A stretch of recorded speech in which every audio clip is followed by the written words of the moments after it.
সুখবৰ মাত্ৰ 10 টকাত বনাই লওক জন্মৰ চাৰ্টিফিকেট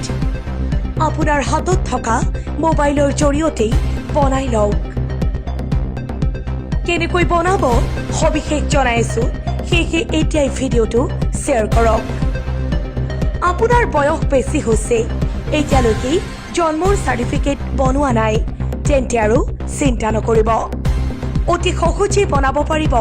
এই চাৰ্টিফিকেট আপুনি ভিডিঅ'টো এটা শ্বেয়াৰ কৰক আপোনাক শিকাই আছো কেনেকৈ আবেদন কৰিব আপুনি ক'তো যাব নালাগে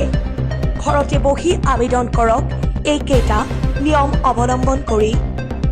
নম্বৰ 1 গুগলত সাৰ্চ কৰক সেৱা সেতু নম্বৰ 2 তাৰ পিছত ৱেবছাইটত ভিজিট কৰি 3 লাইনত ক্লিক কৰক নম্বৰ 3 ৰেজিষ্টাৰ সাইন আপত ক্লিক কৰক নম্বৰ 4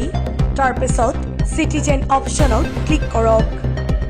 নম্বৰ 5 তাৰ পিছত একেবাৰে তলত নিউ ইউজাৰ অপশনত ক্লিক কৰক নম্বৰ 6 এতিয়া মোবাইল নম্বৰ নাম দি বহুৱাই আইডি বনাই লওক নম্বৰ 7 এতিয়া আপোনাৰ আইডি লগ ইন কৰক নম্বৰ 8 আকৌ 3 লাইনত ক্লিক কৰক নম্বৰ 9 ইয়াৰ পিছত আপুনি সাৰ্ভিস অপশনত ক্লিক কৰক নম্বৰ 10 তাৰ পিছত সাৰ্চত গৈ পাৰ্ট লিখি সাৰ্চ কৰক নম্বৰ 11 তাৰ পিছত serial number 492 sub permission for delayed birth registration লিখা আছে তাতে এপ্লাই নাও অপশনত ক্লিক কৰক নম্বৰ 12 এতিয়া আপুনি প্ৰয়োজনীয় নথিসমূহ আপলোড কৰক আৰু 10 টকা বা 40 টকা পেমেন্ট কৰক